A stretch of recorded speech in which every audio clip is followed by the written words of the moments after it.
ज़्यादा करनी ही नहीं चाहिए। अगर 2 से ज़्यादा कर रहे हो इसका मतलब आप सेल्फ टाइम दे ही नहीं पा रहे हो, और बिना सेल्फ ना तो आप रीजन कर पाओगे ना कुछ कर पाओगे। तो सेल्फ स्टडी करना मोस्ट इम्पॉर्टेंट है। सेल्फ स्टडी बिल्कुल ज़रूरी है। आप मतलब कम से कम दिन में 4-5 घंटे सेल्फ आपको ज़रूरी है, बिना सेल्फ के आप कुछ कर ही नहीं पाओगे। अच्छा, एक एजुकेशन एप्लीकेशन है सूचमास, उस पर भी सेल्फ स्टडी आप कर सकते हैं, उसके बारे में कुछ आइडिया है आपको? आइडिया तो नहीं, अभी मैं सुन ही रहा था आपको तो मैंने देखा था उस बारे में। चलो सेल्फ स्टडी का है, उसमें क्या हो सकता है मेरे को आइडिया नहीं और उनका। उसमें मतलब यूपीएससी या फिर इंडिया में जितने भी एग्जाम्स होते हैं ना, वो सारे बच्चे वहाँ पे कनेक्टेड होते हैं, अपने क्वेश्चंस हो गया, नोट्स हो गया, एमसीक्यू शेयर करते नोट हैं, फॉरवर्ड करते हैं और हाँ उनका बिल्कुल, ग्रुप डिस्कशन होता है, साथ में क्विज़ेस। जो बच्चा पढ़ने आता है उसे तो सब पता होता है कि ऐसी कौन सी कोचिंग अच्छी होती है, कितने सिलेक्शन हुए हैं कौन सी कोचिंग से, कौन सी सर है। यहाँ पर हमारे यहाँ नीतू मैम इंग्लिश के लिए फेवरेट मैम आ जाती हैं, बहुत अच्छा पढ़ाती हैं वो। तो ज़्यादातर बच्चे केडी कैंपस में नीतू मैम के चक्कर में ही एडमिशन लेते हैं, अन्य नहीं लेते। हेलो दोस्तों, welcome to my YouTube channel. आज हम हैं मुखर्जी नगर में और हमें एक छात्र मिले हैं, उनसे हम बातचीत करेंगे। वो किस एग्ज़ाम के प्रिपरेशन कर रहे हैं? क्या नाम है आपका? आशीष भारद्वाज। ओके, आप किस एग्ज़ाम के प्रिपरेशन कर रहे हैं? SSC CGL। ओके, तो आप दिल्ली में कब से हैं? छोटे से बचपन से। अच्छा, आप दिल्ली के ही रहने वाले हैं बेसिकली? मैं प्रॉपर दिल्ली का ही हूँ। ओके, तो दूर मतलब काफ़ी दूर दूर से बच्चे यहाँ दिल्ली में प्रिपरेशन करने के लिए आते हैं। आप तो दिल्ली में ही हैं, तो बाकी आपका एक्सपीरियंस तो अच्छा ही होगा यार, क्योंकि आप दिल्ली से हैं। तो ये बताइए, मतलब आप कोचिंग करें या नहीं? कोचिंग करें। कौन सी कोचिंग में आप? KD campus. केडी कैंपस में। तो बेसिकली मतलब कोचिंग कर रहे हैं और कितने घंटे सेल्फ स्टडी करते हैं? सेल्फ स्टडी होती है सर मेरी 3 घंटे और 4.5 घंटे मैं कोचिंग में देता हूँ। अच्छा, कोई नया बच्चा अगर यहाँ SSC की प्रिपरेशन करने आ रहा है तो वो कोचिंग में एडमिशन लेने से पहले किन किन बातों का ध्यान रखे? सबसे पहले तो वो डेमो क्लास ले आ रहा है तो कि कैसे सर हैं कैसे वो हैं, और दूसरी बात कोचिंग लेने दिल्ली में आ रहा तो उसको भी कुछ पता होना चाहिए दिल्ली के बारे में कि कैसे क्या होता है यहाँ पे। दिल्ली के बारे में मतलब क्या पता होना चाहिए? जो बच्चा पढ़ने आता है उसे तो सब पता होता है कि ऐसी कौन सी कोचिंग अच्छी होती है, कितने सिलेक्शन हुए हैं कौन सी कोचिंग से, कौन सी सर है। यहाँ पर हमारे यहाँ नीतू मैम इंग्लिश के लिए फेवरेट मैम आ जाती हैं, बहुत अच्छा पढ़ाती हैं वो। तो ज़्यादातर बच्चे केडी कैंपस में नीतू मैम के चक्कर में ही एडमिशन लेते हैं, अन्य नहीं लेते। ओके, मतलब और केडी कैंपस में जो और टीचर्स पढ़ाते हैं वो कैसे पढ़ाते हैं, आप बताएंगे? वो भी ठीक पढ़ाते हैं, अच्छा पढ़ाते हैं। बेसिक से शुरू करते हैं केडी कैंपस वाले, बिल्कुल लो जीरो से बच्चा होता है उसे भी प्रिपरेशन कराते हैं। ओके, तो कोई बच्चा आए मतलब अगर वो कंबाइन कोर्स ले तो ये बेटर रहेगा, इंडिविजुअल ले? कंबाइंड ले वो अच्छा रहेगा, कोई कंबाइंड की फ़ीस कम है। ओके, तो आप तो मतलब हॉस्टल वगैरह में रहते हैं या आपका घर है तो आप अपने घर पे ही रहते हैं? घर पे रहता हूँ मैं तो। ओके, अच्छा, सेल्फ स्टडी कितना इंपॉर्टेंट था एग्जाम क्रैक करने के लिए? बहुत ज़्यादा ज़रूरी है। ओके, आप सूचमास के बारे में जानते हैं? किसके बारे में? सूचमास के बारे में? नहीं। बेसिकली सूचमास मतलब एक एजुकेशन ऐप है जहाँ पे आप रिवीजन प्रैक्टिस कर सकते हो। आपकी सिमिलर एग्जाम की प्रिपरेशन करने वाले बच्चे कनेक्टेड होते हैं और वो अपना MCQ हो गया, नोट्स हो गया, क्वेश्चंस हो गया शेयर करते हैं। नहीं, उसके लिए हमारे केडी कैंपस वाले देते हैं। हाँ, केडी कैंपस वाले हैं, बट जो है यहाँ पे भी अगर आप चाहें तो कर सकते हैं। ठीक है। कौन सा है पता है आपने? हाँ, सूचमास। सूचमास। ओके, आपसे बातचीत करके काफ़ी अच्छा लगा। ठीक, कोई बात। भैया क्या नाम है आपके? जी, मेरा नाम दुर्गेश। ओके, आप किस एग्जाम की तैयारी करें? मैं फ़िलहाल तो UPSC कर रहा हूँ। ओके, UPSC की मतलब सेल्फ स्टडी कर रहे हैं या कोचिंग? नहीं, कोचिंग दृष्टि में अभी। दृष्टि में ले लिया जी। ओके, तो अगर कोई बच्चा दिल्ली में आता है ना UPSC की प्रिपरेशन करने के लिए, तो कोचिंग में एडमिशन लेने से पहले उन्हें किन किन बातों का ध्यान रखना चाहिए? सबसे पहले तो उनका बैकग्राउंड चेक कर लो कि भाई उनकी टीचिंग फील्ड में क्या है, कौन कौन से टीचर अभी फ़िलहाल पढ़ा रहे हैं। क्योंकि ऐसा भी होता है कि बहुत बार दृष्टि में टीचर यहाँ से यहाँ शिफ्ट हो गए, तो उनका टीचर मतलब अभी बेस क्या है उनका टीचिंग बेस, तो सबसे पहले वो चेक कर लो। दूसरा वो है कि आप सेल्फ स्टडी में मैनेज कर पा रहे हो या नहीं कर पा रहे हो, सेल्फ स्टडी कितना कर पा रहे हो। सिर्फ कोचिंग से आपका कुछ नहीं होने वाला, कि कोचिंग सिर्फ आपको जनरली आपको डायरेक्शन दे सकता है, बाकी सब आप पे डिपेंड करता है। और दूसरा बजट आप चेक कर लो कितना बजट है, क्योंकि दृष्टि का बजट थोड़ा हाई है, बाकी संस्कृति वगैरह इनका थोड़ा कम है, वो भी देख सकते हो। अच्छा, यहाँ तो क्लासेस काफ़ी देर तक चलती होगी, तो क्लासेस बाकी सेल्फ स्टडी का टाइम मैनेज आप कैसे करते हैं? जी देखो, क्लासेस दिन में मेरे हिसाब से 2 से तो ज़्यादा करनी ही नहीं चाहिए। अगर 2 से ज़्यादा कर रहे हो इसका मतलब आप सेल्फ टाइम दे ही नहीं पा रहे हो, और बिना सेल्फ ना तो आप रीजन कर पाओगे ना कुछ कर पाओगे।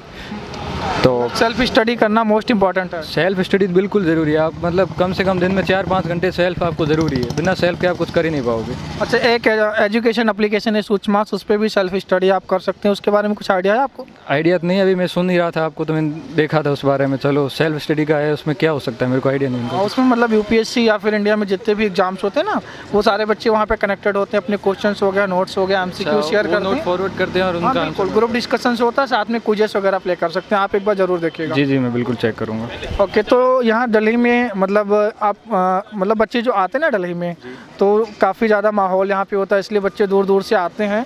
आजकल तो वैसे मतलब ऑनलाइन काफ़ी कम फी में बच्चे घर बैठ के भी पढ़ाई कर सकते हैं, लेकिन दिल्ली फिर क्यों आते हैं? देखो यूँ है कि सबसे पहले तो भरोसे की बात होता है कि आपका ट्रस्ट किस पे है, कि मार्केट चलता ही ट्रस्ट पे है।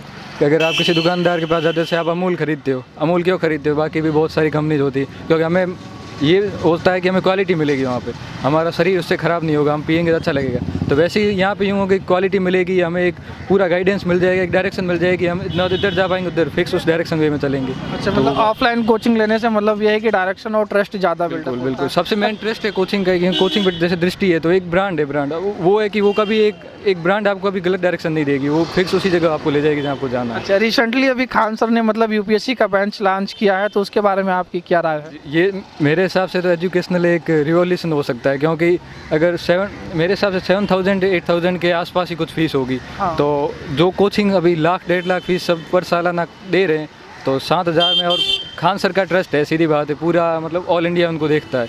तो अभी हमने ये भी देखा मणिकांत सर जो कि हिस्ट्री के सबसे बेस्ट टीचर माने जाते हैं, वो भी इनके साथ जुड़े हैं, तो वो एक एजुकेशनल रेवोल्यूशन होगा मेरे हिसाब से। तो हाँ, मतलब काफ़ी अच्छे टीचर्स हैं, जैसे केडी सर हो गए, बाकी जो है पॉलिटी के केडी सर हो गए, मणिकांत सर, पॉलिटी के अभी टीचर देखे, तो अगर वो बिल्ड हो गया तो मेरे हिसाब से तो सबसे बेस्ट रहेगा। और जो मतलब जो ग्रामीण बैकग्राउंड से आते हैं तो उनके लिए तो बेस्ट होगा कि आप ऑनलाइन बैठे घर लो, आपको ना ज़्यादा आपको पैसा लगेगा, 7,500 8,000 में आपका सब मैनेज। ना हॉस्टल का, ना पीजी का, घर रहना, खाना पीना, पढ़ना और सिलेक्शन लेना। बिल्कुल, सबसे मेन वही, और सेल्फ आराम से आप घर पे भी कर लो, कोई नहीं, काफ़ी बच्चे मतलब अफसोस करते हैं ना, कुछ पैसों की वजह से या कुछ कारणों से वो मुखर्जी नगर नहीं आ सकते हैं। बिल्कुल, आप एक बार बजट तो देखो, 1.5 लाख लगभग आप कोचिंग फीस है, और पर मंथ आपका 5,000 किराया, क्या बोलते हैं, रहने का रेंट है, खाने का 5,000, मतलब एक साल का 1.5 लाख ये और 1.5 लाख ये, 3 लाख अगर पर साल आपका बजट हो। किसी की इनकम भी नहीं होती थी 3 लाख सालाना। हाँ बिल्कुल, ये सारी चीज़ें होती है। तो खान सर ने जो अपना मतलब कम प्राइस में बैच लॉन्च किया है, तो कुछ क्रांति आने वाली है। जहाँ 5 लाख बच्चे बैठते थे, मुझे लगता है अब 10-20 लाख बच्चे बैठेंगे एग्जाम में। बच्चे भी ज़्यादा बैठेंगे, और सबसे मेन यूँ है कि जो रूरल बैकग्राउंड वाले हैं ना, वो बहुत आगे आएंगे अब, क्योंकि 7,500 उनको कोचिंग मिल रही है, घर बैठे कोचिंग करेंगे,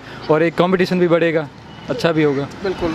तो क्या मतलब जो ये ऑफलाइन कोचिंग है उन पे मतलब कुछ इफेक्ट पड़ेगा या नहीं खान सर के बैच लॉन्च करने से? मैं तो चाहता हूँ कि पढ़े, क्योंकि जो एक एजुकेशन को उन्होंने एक बिज़नेस बना दिया है कि जैसे पर स्टूडेंट को 1.5 लाख दे रहा है, टीचर 1 करोड़ दे के उन टीचरों को उधर शिफ्ट कर रहे हैं, उधर शिफ्ट कर रहे हैं, करोड़ों पे कमाई कर रहे हैं। तो मेरे हिसाब से एजुकेशन को बिज़नेस की जगह एक सोशल बैकग्राउंड में रखना चाहिए। तो खान सर उसकी तरफ काम कर रहे हो, मेरे को अच्छा लग रहा है। बिल्कुल। अच्छा, आपने यूपीएससी क्यों चुना? मेरा तो बचपन से ये सपना था कि मैं यूपीएससी करूंगा, सिविल सर्विस में जाऊंगा, लोगों से कनेक्ट होऊंगा। कुल मिला के यूँ है कि मैं इंजीनियरिंग बैकग्राउंड से, और इंजीनियरिंग का यूँ है, दूसरा ये भी होता है कि भाई आपको कोई लोग जान भी नहीं पाते, आप टच ही नहीं हो पाते, कि आप जो नीचे के लोग हैं ना, उनसे आप टच ही नहीं, ग्राउंड पे आप काम भी नहीं कर पाते। इंजीनियर होता है अपना काम करता है, ग्राउंड का उन्हें कोई लेवल नहीं होता। तो यूपीएससी में आके हम ग्राउंड लेवल पे काम भी कर पाएंगे, तो सबसे मेन मोटिव वो था मेरा। मतलब देश की सेवा करना मेन मोटिव है आपका? देश की सेवा तो है, जैसे आप अच्छा काम करोगे देश की सेवा तो अपने आप हो जाएगी। देश की सेवा तो एक नॉर्मल, आज कोई इंसान झाड़ू लगाता है, वो भी एक देश की सेवा होगी। बिल्कुल। अच्छा, आपके माइंड में मतलब थॉट प्रोसेस कब आया था, या क्या बातें सुन के क्या देखे कि मुझे यूपीएससी ही करना है? मैंने कॉलेज टाइम में सोच लिया था कि मुझे यूपीएससी करना है, क्योंकि उस टाइम मैं वहाँ देखता था कि एजुकेशन का मतलब हमने देखा कि कैसे स्टूडेंट को मतलब कितनी दिक्कत आती है, एक छोटे छोटे सिस्टम में एकदम दिक्कत आती है, और वो दिक्कत कहीं सुधार नहीं। आप कॉलेज में से एडमिशन लेते हो ना, तो आपका एडमिशन होने में कम से कम 3 दिन आपको लगवा देते। उसके बाद अगर मान लो आपने एग्ज़ाम का फॉर्म फिल किया, 1 दिन लेट हो गया, आप 10-10 हज़ार वो चार्ज करते, तो उनको सुधारने की ज़रूरत है कम से कम। बिल्कुल। मतलब आपने जीवन में काफ़ी ऐसी परेशानियां देखी, तो आप आईएएस बनकर उन सब परेशानियों को दूर करना चाहते हैं? बिल्कुल बिल्कुल, यही सबसे मेन मोटिव मेरा यही था। उसी टाइम मेरे एकदम मन में आ गया था आपसे तैयारी। ओके, हमारे व्यूवर्स जो हैं मतलब जो दिल्ली आना चाहते हैं, मुखर्जी नगर में रह के यूपीएससी की प्रिपरेशन करना चाहते हैं, उनके लिए आप क्या कहना चाहेंगे, क्या सजेशन देना चाहेंगे उन्हें? सबसे पहले अपना बजट चेक करो, किस बजट में रह पाते, क्योंकि मिनिमम आपका पर सालाना 3 लाख तो आप सोच के चलो इसका मिला के दृष्टि का। और उसके बाद अगर पर ईयर देख रहे हो तो कम से कम 1.5 लाख होना चाहिए, तो उसको चेक करो। उसके बाद अगर आ रहे हो तो यहाँ पे सबसे पहले डिसिप्लिन मेंटेन करना बहुत ज़रूरी है, सेल्फ स्टडी बहुत ज़रूरी है, और खुद को वो बैठाना बहुत ज़रूरी है कि आप एक जगह बैठ के कम से कम 8-9 घंटे आप बैठ के पढ़ सको, तभी आपको दिल्ली की। बट यहाँ आएंगे तो माहौल तो मिलेगा ना उनको? बिल्कुल, बहुत माहौल, मतलब आप डाइवर्ट हो सकते हो। मैं देखता हूँ कि 10-10 लोग डाइवर्ट हुए फिरते हैं। तो आप सबसे पहले तो आपको यूँ कि घर की फ़ोटो रखनी चाहिए अपने पास, कि भाई घर वालों ने किस एम की वजह से आप यहाँ पे आए हो। ओके, तो आप कब टारगेट कर रहे हो? यही नेक्स्ट ईयर 2023। ओके, तो हम ऑल द बेस्ट आपको, आप Thank you. जल्दी अचीव जी, करो। जी, बाकी thank you. आपसे बातचीत करके काफ़ी अच्छा लगा। जी हमें भी बहुत बढ़िया लगा, थैंक यू। ओके, तो अभी हमारी बात हुई एक दृष्टि के छात्र से जो यूपीएससी की प्रिपरेशन कर रहे हैं और ये आईएएस बन के आगे देश की सेवा करना चाहते हैं। बाकी इन्होंने जो जीवन में कुछ परेशानियां देखी है तो उन सारी परेशानियों को ये आईएएस बन के दूर करना चाहते हैं। और आज की वीडियो में इतना ही। आप बताइएगा आपको वीडियो कैसा लगा। तब तक के लिए जय हिंद, जय भारत।